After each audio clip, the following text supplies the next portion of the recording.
Welcome to HJT Design Radio Straight Talk, a show dedicated to exploring all aspects of creating a great dental office, where the only dumb question is the question that's not asked. Here's Jim and Han.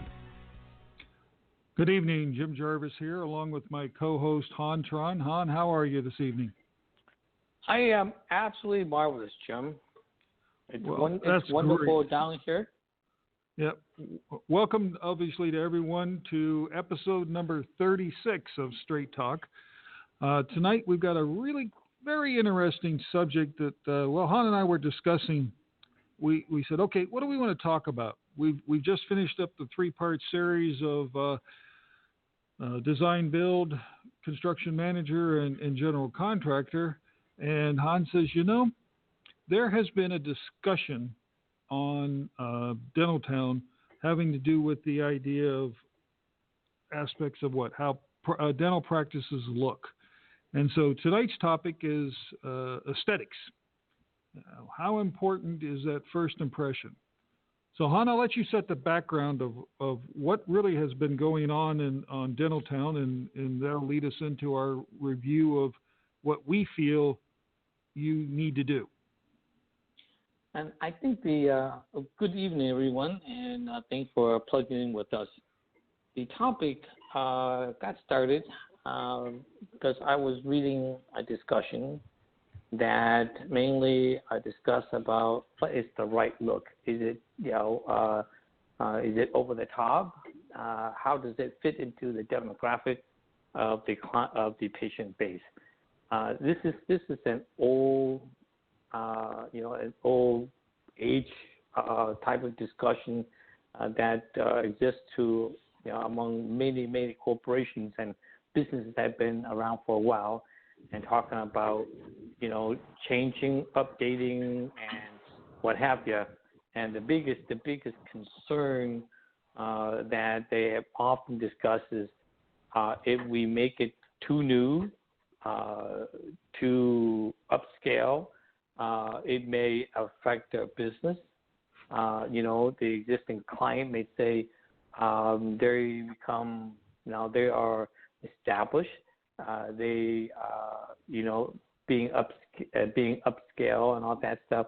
That means that their fee is going to be higher. And or if I'm located in an area or part of town where my client base are blue collar, what should it look like, and so on and so on. And so, that's how our discussion got started. And I thought, well, it's a good topic to discuss because I think there's a lot of valid point to discuss, valid concern, but at the same time, there's a lot of myths that I think have been thrown around, and that worth a discussion to kind of flush out and see what the balance is. So that's basically how our topic of the day got formulated.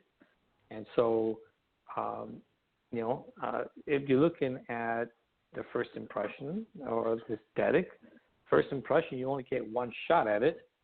Okay, and so, do you get it right? Or does it matter? Okay. Yeah, let's break that. Let's break those two words down first. All right. Let's define aesthetics.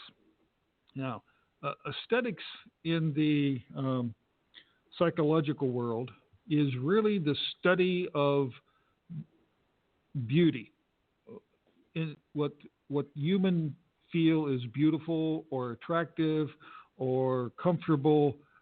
So really, that's what we're talking about when we say aesthetics. Aesthetics is we're talking about the built environment, the area around us, but it doesn't have to be just a built environment. It also has to do with other sensory areas, like sound, like smell. Obviously, it involves taste as well, but typically we don't ask for, you don't ask for your patients to come in and taste your building. But there are things that really can impact the aesthetic or the aesthetic experience and we're gonna get into those. Now, also, let's look at first impression. First impression is also a psychological term that deals with that first encounter that we have as a human. So we're talking about the first impression, the human observer, and what they feel like when they enter a space, drive up to a building. Han, do you know how long it takes to make a first impression? How long the human? I have not seen or read any scientific data. Well, there's actually there's actually been studies, and first impressions, we as humans can make a judgment in 1/10 of a second. So in 1 second, we can make 10 judgments of our environment. And that's with all of our senses. So again, the sense of smell, the sense of sight, the sense of hearing, in that quick of a time. So as we look at this, and let's translate it into, all right, what's the first impression that a patient has when they come up to or integrate into your building? Now, obviously, so there's that moment in time when your new patient, and typically first impressions happen with new patients, when your new patient drives up to your new dental office. So it's a building kind of environment. You build this impression of all of these judgments that the patient is making at 1/10 of a second. Every 1/10 of a second, they can make another judgment. So they drive up to the new dental office. Do you have a situation where it's difficult to get into the parking lot? Bad impression. Do you have a situation where it's easy to get into the parking lot? Good impression. And you say, well, what do I care? Well, you care a lot because, Han, go ahead. Tell them why they care. Well, if it's too difficult for the patient to get into your parking lot, they may not come back. If they get into your parking lot and they can't find parking, they may not come back. They may not stay. So they may not stay. That's right. That's right. So those first impressions, they don't have to come into your building yet. That experience starts way before they actually get into your building. Right. It started in the parking lot. It starts as you enter. You're right. It starts at the point where you can affect it, and that's where you enter the parking lot. You can't affect the road, other than you can say, well, I'm not going to build here because the roads are terrible or they're congested. I'm going to build some other place. That's a more broader approach as to affecting the first impression. But let's say you've already picked your property, you've already got this particular location. Now it's like, all right, when we're looking at planning this new facility, where's the best place to put the drive entrance and why? We look at that stuff and we make sure that there's a reason for it, because it really does impact the idea of having enough parking. Human nature is, if a parking lot looks 85% full, it's perceived as being full. And we as humans aren't comfortable. We're not comfortable, and it gives us a negative impression that, oh crap, there's not enough parking in this place. Why do I want to come to this place? And we say, well, that's a good thing, right? There's not enough parking. That means there's a lot of patients. That means everybody likes it, and so it's a popular place. Well, yeah, but if it becomes an inconvenience, then it becomes a negative. And you want to do away with all these negatives so you can make great positive first impressions. Because the goal of the first impression from a dental standpoint is you create and establish that first impression, which psychologists have said that first impressions are extremely hard to change, even if they're negative and maybe false in their perception. They're extremely hard to change, and you want to create that first impression that then you can build upon. You build upon it with great service, you build upon it with great patient experience, and you've got a patient for life. And you've got a patient who is then an advocate for you and your practice and your team, and they're going to go tell their friends and family and coworkers, and then all of a sudden you've got 10 more patients, and you've got 10 more patients on top of that, and it logarithmically builds. And so it's very, very important. And Han and I, we take this stuff serious. You know, we just don't willy-nilly go. We don't willy-nilly go take a site and say, oh, just put the driveway here. No, it's got to be why. There's a few things that we look at other than location, because you hear that mantra all the time.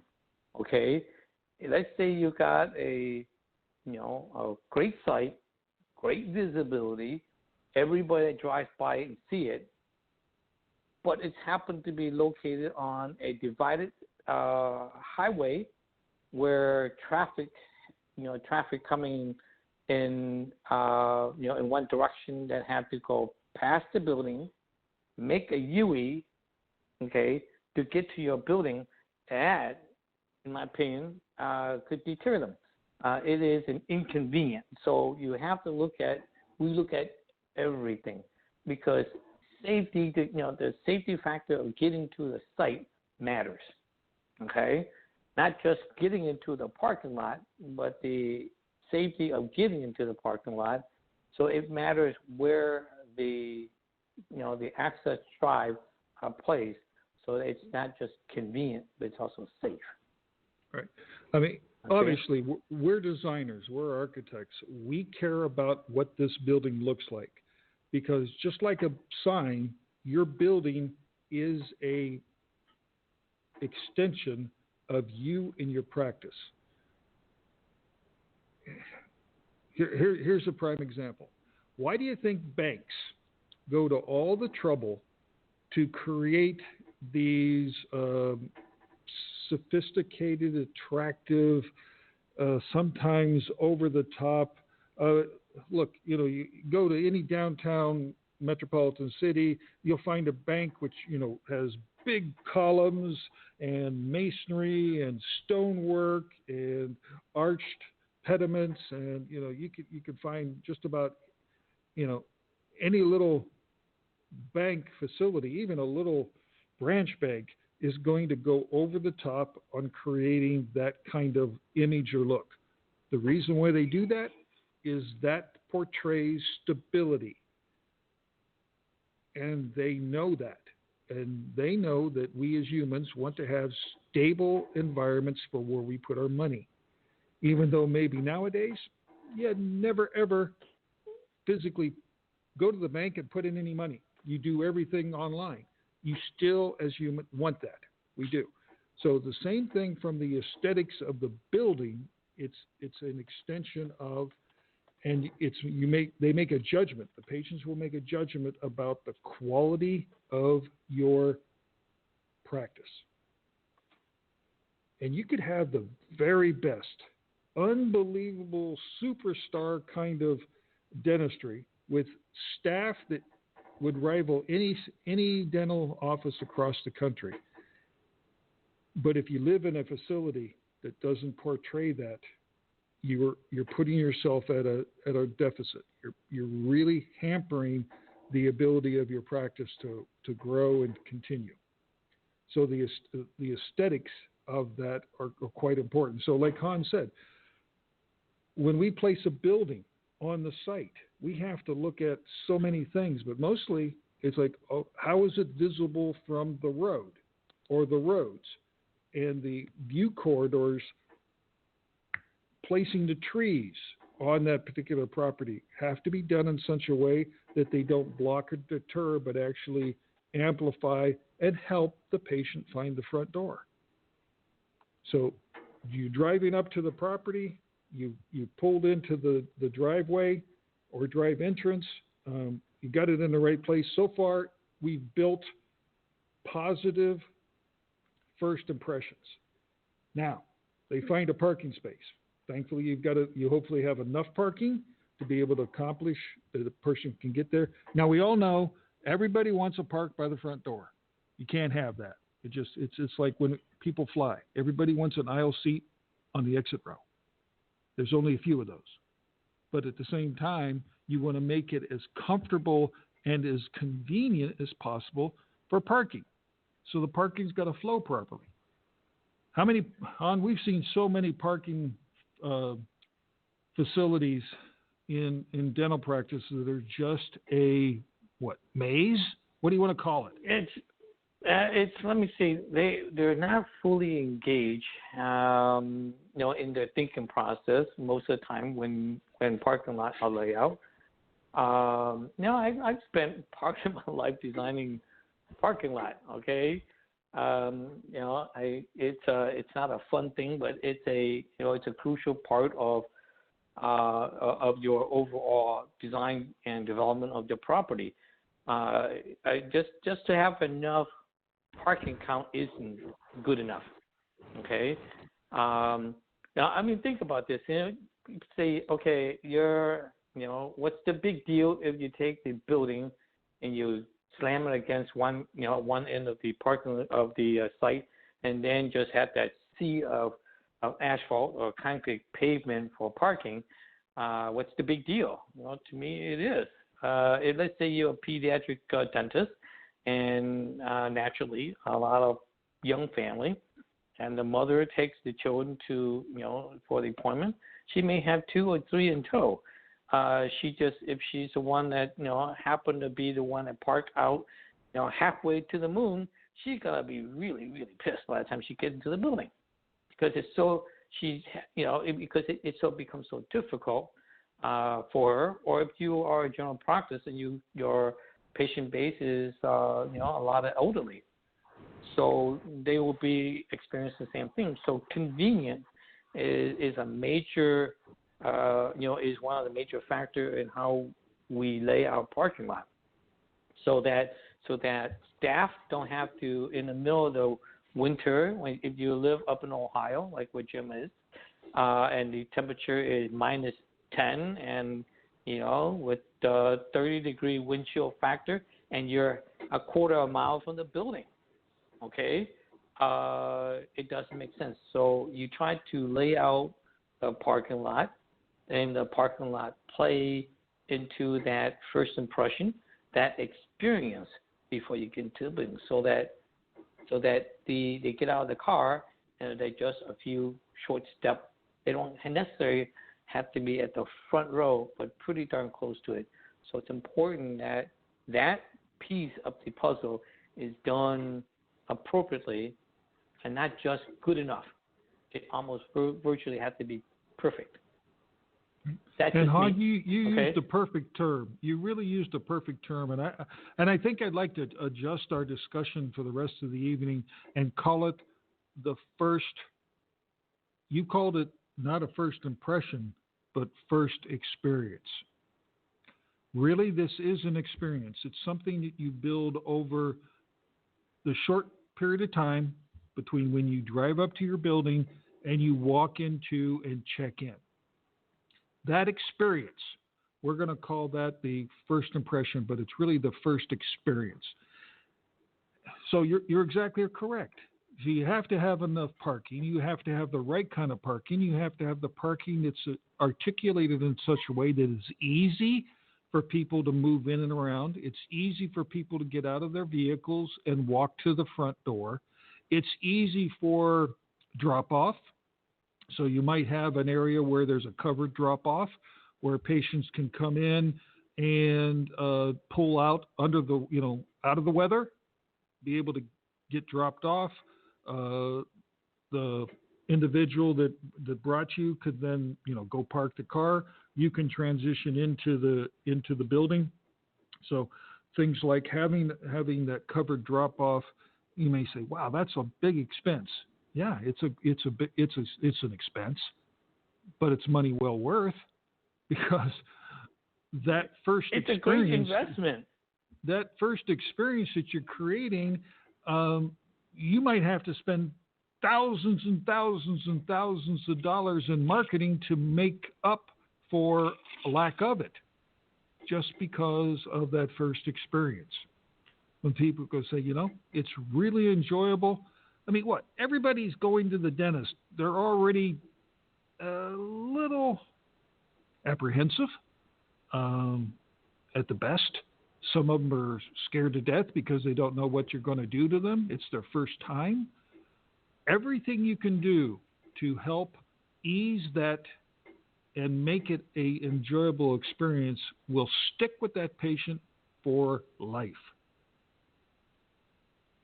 It will make up for so many other things that maybe aren't, as Han said, perfect down the road. Because nobody's perfect. We're not perfect. We're never perfect. But Han and I, we've been doing this for 30 plus years. We were just talking before the show how many years we've been in this business, and it's like we got to be careful that we don't become jaded in the sense that we think everybody knows all this stuff that we have stuck in our head, but in reality, they don't, because you as our clients are not. You've not been trained in this. You've not had these kind of experiences. It might be your very first dental new build or renovation or practice, and so you're looking to us for that knowledge and that information, and that's kind of why we like doing these shows. So you found a parking space. You walked you've got out of the parking. You walked up a path.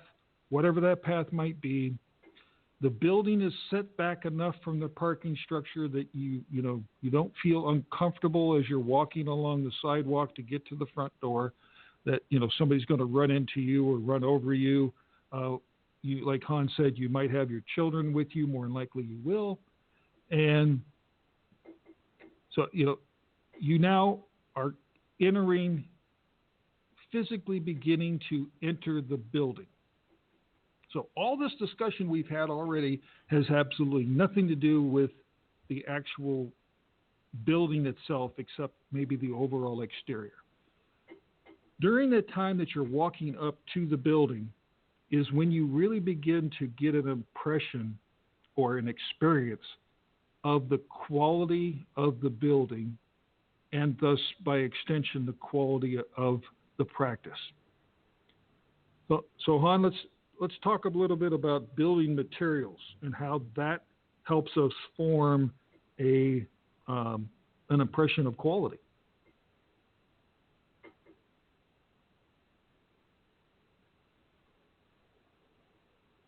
Han, you there?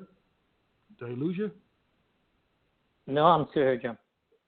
Okay. I was saying, the quality of the exterior of the building. What materials and what things, and how does that really impact how we might perceive what the building looks like, or in the practice itself? I think the scenario is if you own the building and you build it from the ground up, then you have more control of the exterior aesthetic of the building. Okay, if you are leasing in a commercial building or retail strip, hopefully your office is within a complex that are newer. If not newer, the older building with more brick and stuff like that to give it that stability, that upscale look, and so on. But the impression, when they look at the front of your building, and you have window film that are torn, you have posters sticking on it like you're part of a retail establishment trying to push product. Those things may not be something that give them the wow, this is the top-notch facility. They do judge your they do judge the quality of office before they actually enter through the front door. So, you look at brick, glass, stone, things that perceive wealth, things that perceive success. Of course, it just depends on the type of building you're in. But if you're looking for an office and you want to have a perception of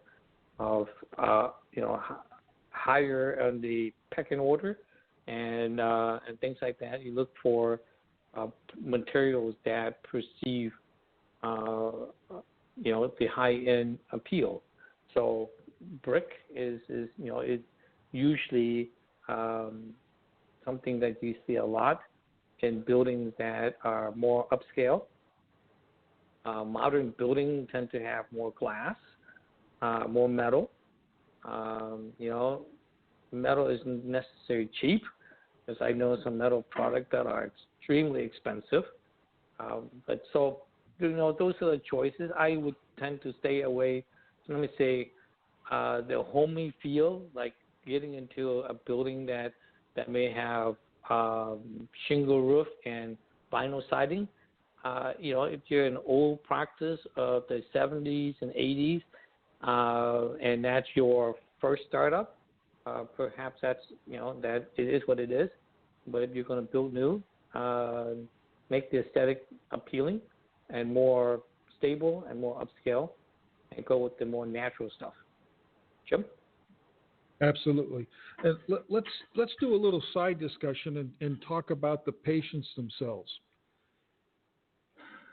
One of the things that we always look at, and we'll have a discussion with our clients, is their patient base and their potential patient and where they come from. And I'm talking about, we're not trying to profile, but at the same time, you've got to be cognizant of the individual and the individual basis. So if you're in a rural environment and the majority of your patients are rural individuals who might be very uncomfortable walking into a let's just put it, a very high-end, ultra glamorous, over-the-top-ish kind of look on the exterior of the building as well as the interior of the building. The first impression the first impression that you're going to get is that I can't afford this place. Why am I even here? I mean, you look at all this, high-end finishes and materials and stuff. And like Han said, and there's three of the vehicles sitting in the staff parking area are Porsches, and there's a Ferrari around the corner. Now, there's nothing wrong with Porsches and Ferraris. They're fine vehicles, and they're obviously very fun to drive. But the impression that they give is, man, I can't afford going to this dock. Let alone, I got to help him make that next payment on that new Porsche over there. So you got to be very careful that you correctly identify your patient base and who and how you're designing to them. And so we have many project types, and we've done it for all locations. We've designed for dental facilities, in high-end areas in Chicago and rural areas in central Ohio. And so everything in between, all over the country. Actually, Han, you've even worked a whole lot of international stuff. So you got to be real cognizant of who and how you're designing to. So, Han, you were talking about it's really not a matter of the dentist's feel or look. It's really more so of how and what your patients are going to want to see. Yeah, I think there's a balance, and it's kind of tough to gauge. But just a little bit of research. check to see what your surrounding look like. Okay, you definitely don't want to be the one that stands out like a headlight. Like a mouthful of perfect teeth at one spot where you restore and that didn't match. You don't want that. It's the ideal. I think the ideal aesthetic to be in any environment is to be a little nicer, but not a whole lot nicer. Because first of all, the impression is that you're too expensive. Besides that, is that you wouldn't be somebody that they can relate to.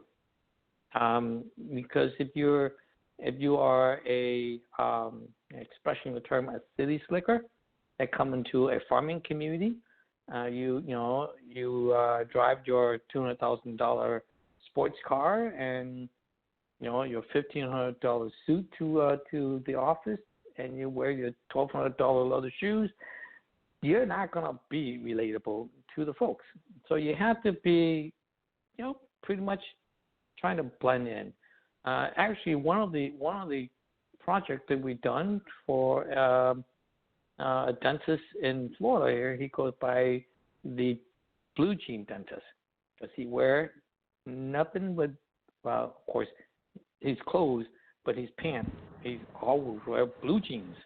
Okay, it's because the environment, the community service, he is very relaxed. So you have to find that balance, that niche for yourself. Okay, you can be successful. Yes, that's what you want, but it's a good time to drive your Porsche on the weekend, away from the office, not at the front door. Okay, or so those little things. I think some of the discussions we have and some of the response that I've read is almost too cavalier. It's like, who cares? It's my office. I do what I want. Yeah, it might show up on your bottom line. Yeah, it shows up on your bottom line. We care because it affects your ability to basically be a profitable business, and we want you to succeed. That's exactly what this is all about. You succeeding. That's why we care. You were saying, huh? Yeah, so I think it's, again, that balance, you can interject a little bit of your own personal taste, but you have to take into consideration the client base that you have. I've been in offices where it's a blue-collar type of environment. In the middle of the lobby is this, I think the word is gyro. It's a porcelain doll figurine, 3 big, huge stallion. You look at that thing, you go like, wow, it's about a $30,000 piece of sculpture in the middle of the lobby. This is going to cost me, okay? It's way over the top. So you can bring your own personal taste, but do it moderately. And that's what we're saying. So moral of the story, and you hit it exactly right, Han. Moral of the story is you want it a little nicer than what your patient base is used to. Not equal to, but just a little bit nicer, but not over the top. So there's a balance there. And we'll help you work through that to be able to create that. You want something that gives the individual who's walking in that first impression, that experience that, this is nice. This is nicer than my home, but it's not too lavish. I'm okay with it. So it projects quality, and you may say, well, this really isn't fair. I have an exceptional practice. I have an exceptional, I'm an exceptional dentist. My staff are exceptional, and everybody is judging us by the building we're in. You're right. It's not fair, but it's the way it is. Because again, how do they say that how do they say in The Godfather? It's nothing personal. It's always business, right? Exactly. It's the business of dentistry. Yeah, it's that impression. It's that experience when they walk in the door that they're going to make a judgment about you before they even see you, before you do a single thing to them, before your staff makes any introduction, before you have any interaction. They've already made a ton of judgments, because remember, we as humans make judgments in 1/10 of a second.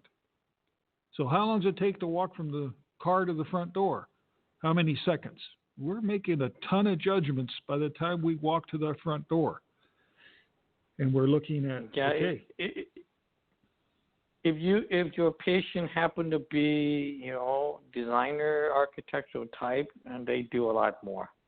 Oh, heaven forbid! Yeah, if your patient is in the business or the trade, they're picking apart every aspect of this building from the beginning to the end, and they'll tell you about guilty as heck. You and me both. We do that. We drive down. My wife hates it when I do this. I drive down. Oh, look at that over there. She's like, keep your eyes on the. I'm weaving all over the road, and it's like we tend to do that. We're always looking at these aspects because that's our life. That's what we're into. But you're exactly right. If they're in a trade and it's part of their DNA, look out. You're really going to get an earful. But that's right. They're extremely overcritical. Yeah. Now, another important area to really be cognizant about is the sidewalks. You say, what? The sidewalk? Yes, the sidewalk. And the sidewalk, as it enters up to your building, the actual area in front of your building, if you have a drive under canopy, that area, be very, very, very careful about how you deal with that, because you're now formulating those judgments that have been made from the moment they got out of their car and walking over to your facility, to your front door.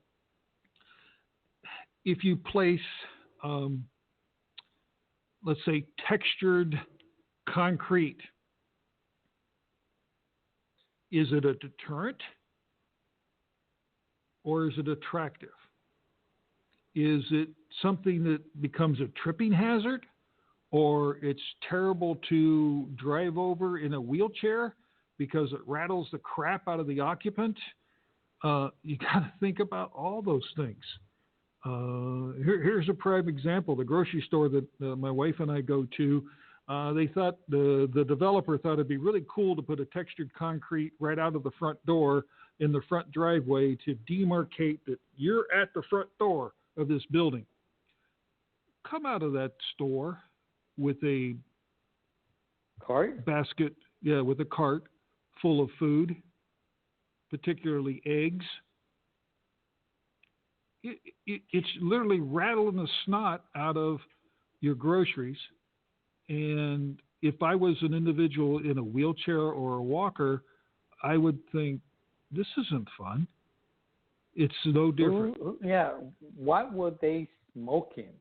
Yeah. What right? mental what mental moron was trying to figure out that this was something that would be good to do?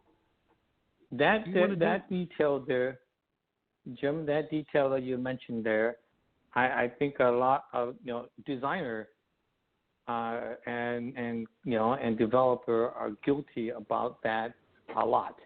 Because they don't think. They don't think. Yeah. Well, what they think is that I think the whole idea behind that is that if I throw cobblestone driveway down, people is going to go, wow, I arrived, and there's a pallet at the end of the drive, so therefore I can ask for more money and whatever. The problem is, like you say, is that if you're even slightly sick and you drive over a cobblestone drive, you want to hurt someone. Mm-hmm. Because why would they do this? Okay, when you and I know exactly what you're talking about, James. When you come out of a building, a grocery store, those textured pavement look great, but the moment that you drive your shopping cart over, you're gonna scramble your eggs. There's a now, there's a obviously, you're building. not bringing eggs to a dental office, but it's the same principle. If an Yeah. individual who's Yeah. coming in a walker, who's coming with the wheelchair, who's coming in with crutches, whatever, it's like you got to think about this stuff, and does it make sense, or can you do that some other way? And the answer is, you bet you can. There's a lot of other ways to demarcate and establish that, hey, you've arrived at the front door, and we haven't even gotten the front door yet. All right, so That's now right. let's see aspect of the front door. What is your front door like? What is that experience? First of all, is your front door in your building design such that it says this is the front door, short of a neon sign that has an arrow pointing at it that says front door? Don't do that. But, it's like you have to have the architecture help to establish this is where the door is. And you've walked up to the front door. You've got to think about things. Do you have an automatic door? Is it an automatic door that's biparting, or is it an automatic door that swings open? Or have you opt to a door that has, that you open with the lever and you pull open? Is it a double door? Is it a single door? All those things have to be thought about and looked at. Is it a glass door? Can you see inside? Or is it a solid door with this minimal little dinky window in it that you can't see, and you have no idea who's on the other side of that door? What's the most inviting? We work through that. Obviously, you want to establish a very inviting front door experience. And that's done with things like landscaping. That's done with lighting. That's done with the texture and colors. That's done with the shape and the architecture of the entry itself, so that it helps to draw you into your front door. All this stuff is quite important, because, again, it goes back to the quality that's perceived by this first experience. Let's get past that door. Go ahead, hon. Okay, so your impression is you come through the door. Why would you have a automatic door versus a pull door? The automatic door, even though sometimes they get the bad rap that they're maintenance headaches, actually gives the perception of a more sophisticated quality and practice. The automatic door doesn't have to be touched, so it's almost like having a door greeter or a doorman there. Remember the old phrase, the doorman there opening the door for you? It just happens to be electronic. Yeah. And so you build that impression of, wow, that's kind of nice. This building has invited me in by just opening the door automatically as I walk up to it. It's invited me in. So that's the reason why. Actually, I think is that you look at it a lot of time when you look at your building project, thinking, oh my gosh, it's going to cost me this much, cost me that much. I think a little change in mindset of what is the value that particular element of the building will bring. Like Jim says, that they give you the perception that it invites you in. If you are in tow with a stroller and a child and all that stuff, you don't have to touch the door. That is a nice little one less struggle to get you into the door. Okay? Yeah.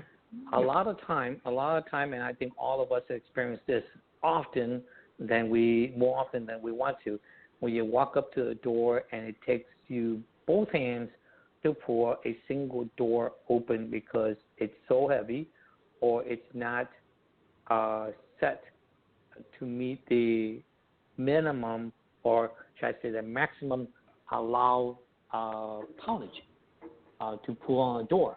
So automatic door it's a cat's meow.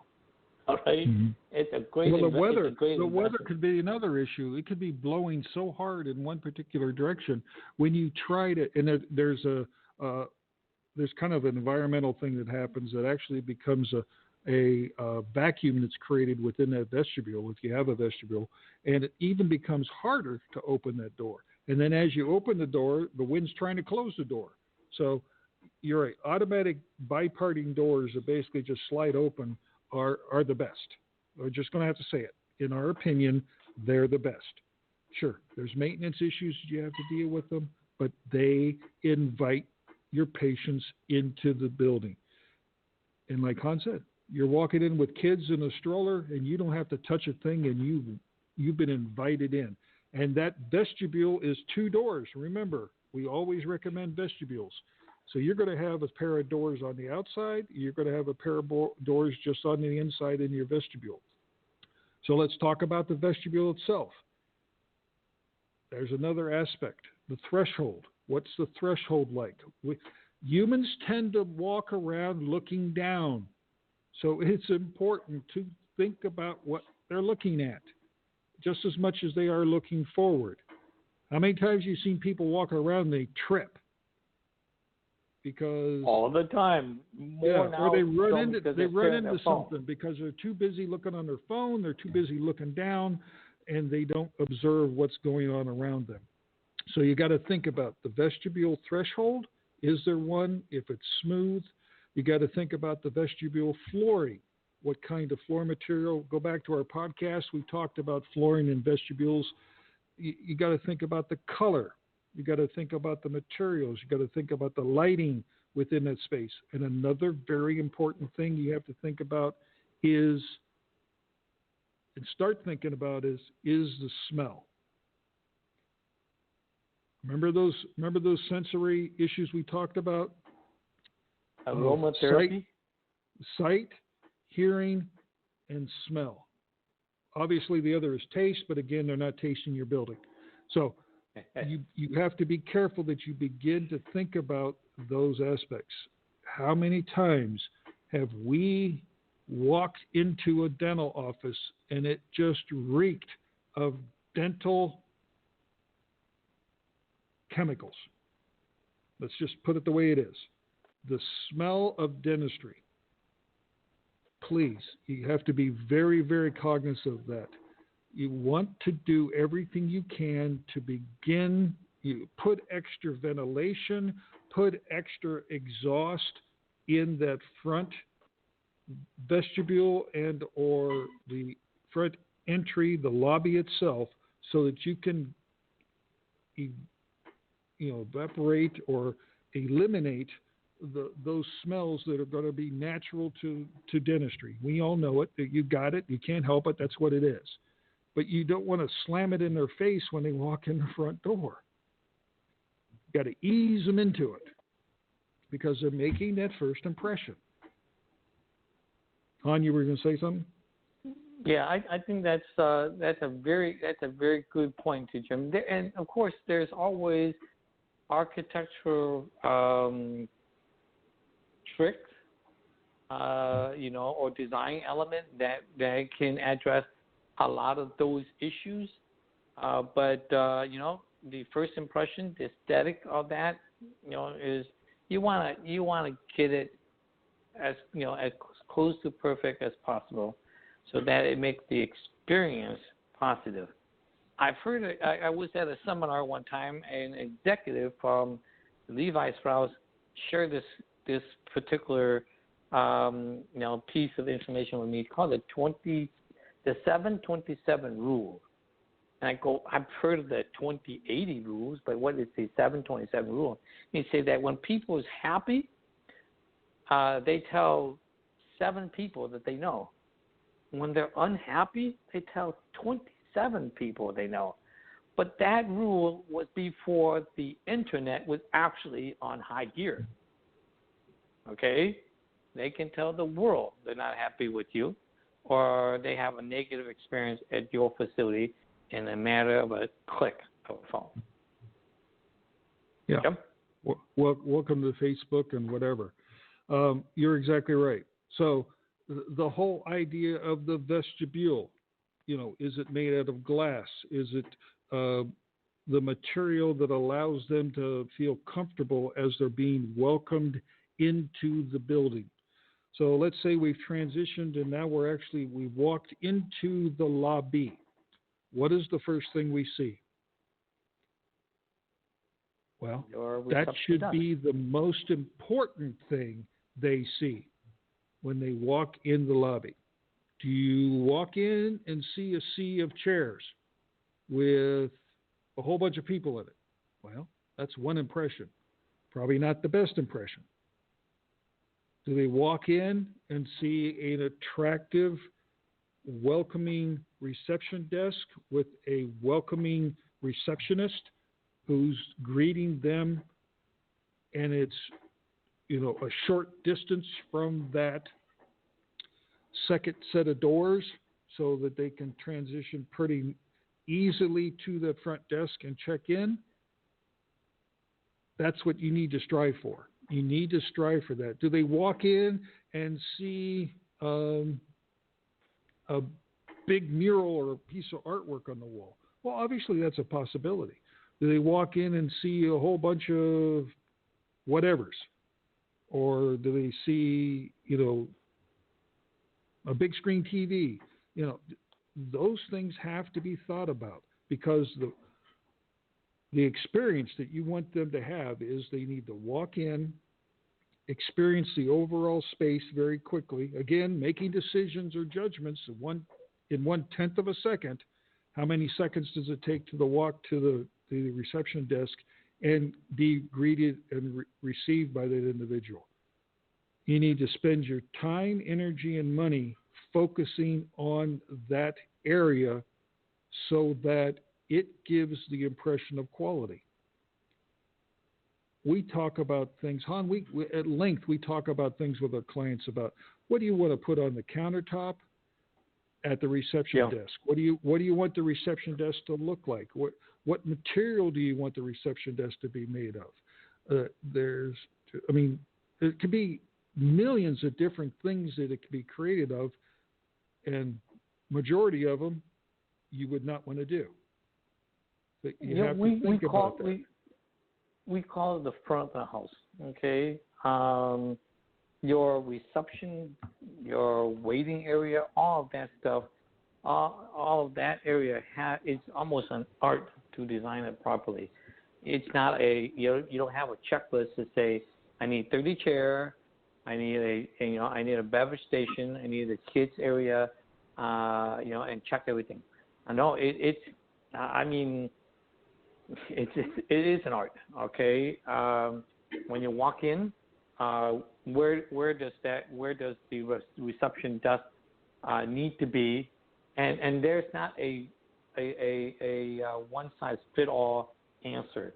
Every physical space is slightly different, so you have to look at the overall space and then design it and locate it so that your as human, every culture is a little bit different, but I found that in the United States, we're kind of guarded.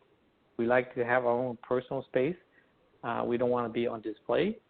When you walk into the room, you don't want to go, you look and say, oh, crap, the reception desk is all the way on the other side of the room. And all of these people, all this stranger going to stare at me as I walk through. It's not a comfortable thing. So the design of your lobby, your reception desk, where everything needs to be placed, has to be thought out. It's just not simply go, toss it out and see where it lands. That's where we're going to have it. We call that the lobby gauntlet. You don't want them to walk through this gauntlet of chairs, this sea of seating, and individuals, patients that are waiting. And like Bill's always said, patients don't wait. You don't want them there long enough to wait. And that's true. Your practice should be doing such a way that you don't have a lot of patients that are waiting. They're there for a short period of time, and then they transition into the space. And the only people that are out there for an extended period of time are the individuals that came with the patient, and they're actually waiting for the patient. They're not waiting on the doctor. That's right, the rides. Yeah, they're waiting on the patient. So, do they walk in and see a coffee pot or a water cooler or a drinking fountain or the restroom door? Those kind of things. No. You want to be able to really think about what impression you're giving and make this experience as exciting and as stimulating as possible, because it creates that impression of quality. Lighting is another very important, very, very important aspect. It'll help either make or break this experience. So you have to, we think about, you really have to think about what you do with the lighting and have the lighting in such a way. I guess an example of one thing you definitely don't want to do, and you see it all the time in places like Costco or those shopping clubs, where they have that giant curtain of air that when you walk into these, the space where they have the carts, and you walk through this giant curtain of either cold or hot air, depending on where you're at in the country, and it's, it blows down across your head and your face and your body. That's not the experience you want to create. So you don't want to have that. So in that vestibule, at that second layer door, make sure your HVAC system is done properly so it doesn't give that experience to your patients. On, you were saying? And Jim, yeah, that what you just described is when you have a space that you go, I don't want a vestibule.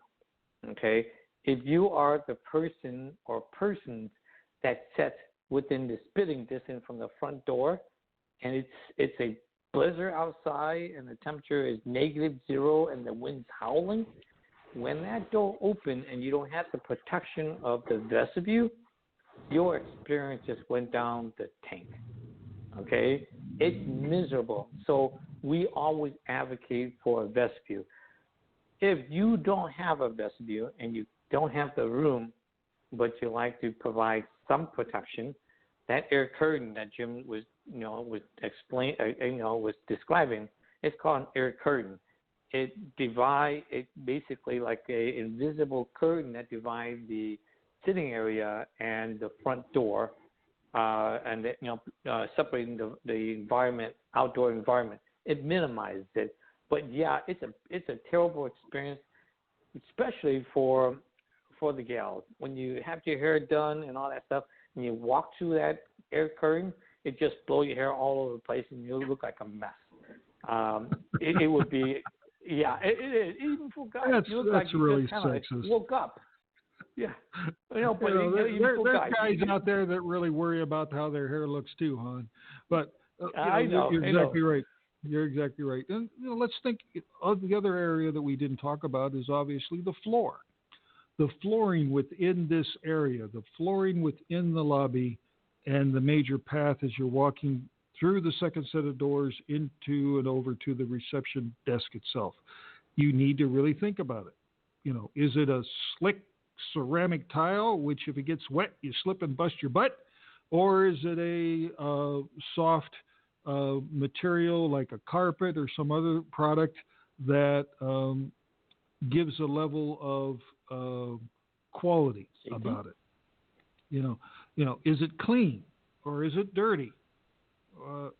All those things have to really be thought about, because that all, is it a light color and it's impossible to keep clean? So, or is it black? If it's black, it shows up every little speck of white on it.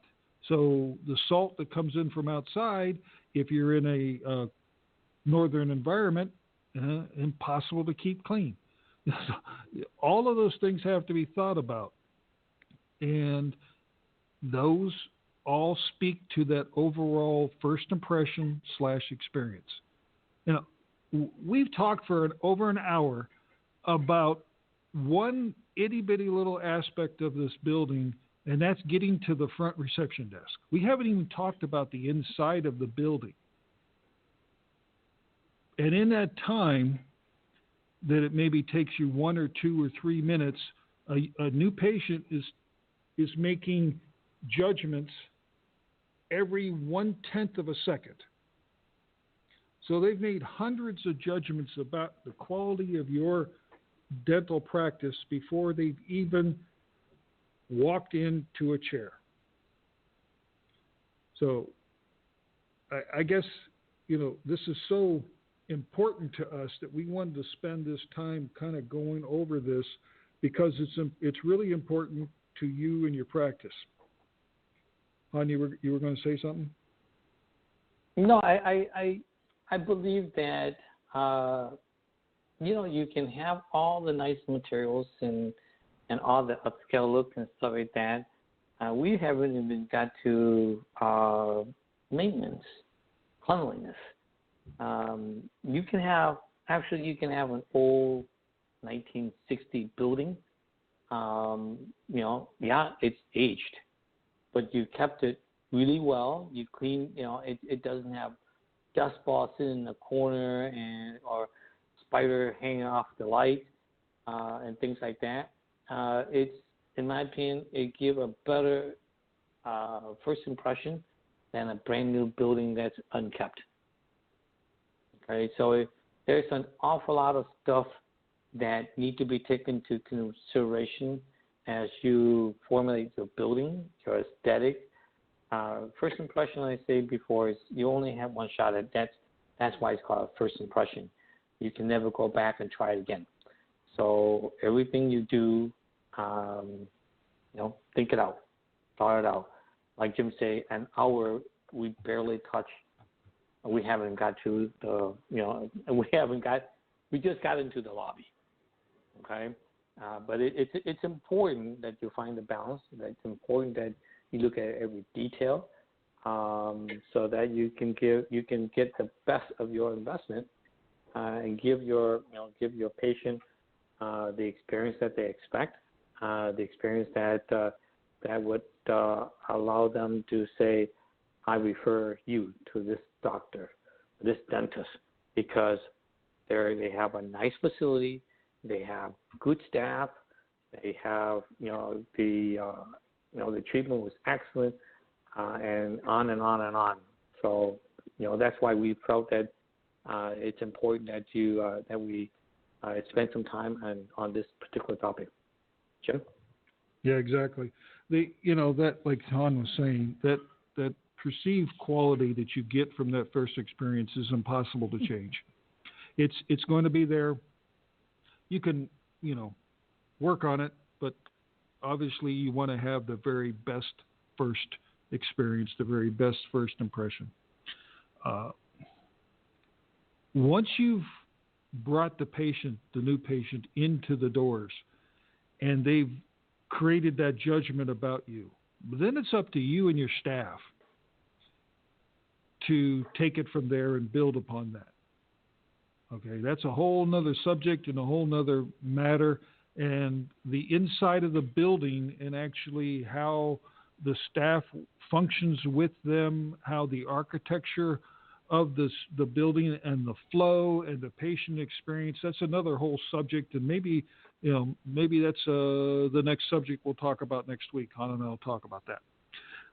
But that whole experience just builds upon this impression. We want we'll look at things like congestion. We'll look at things like the overall look of the building. But they've already made that judgment about you before they've even walked through that clinical door that might separate that lobby from your clinical space. They've already made that decision about perceived quality of your practice. So you need to look at all of these aspects to be able to provide the most pleasurable experience. Spend a little extra time. Hopefully your budget is such you can spend a little extra money to be able to make this thing right. Because when you do that, it pays big dividends. Invest in it. Invest Yep. in the first impression. Absolutely. So with that, obviously we want to thank you for listening to us and indulging us for this hour. There's a ton of other podcasts. Han and I were just talking before the show that, this is number 36. We've done 36 of these episodes, and the topic list is endless. I could see us going for another at least 36 more topics, probably more. there really is just a bunch of endless things that we can talk about because it's so, important to successful dental facilities. So, Han, I'll leave you with the last thought. Well, it's been fun. Certainly appreciate you tuning in and spent the hour with us. Until next time, have a good evening.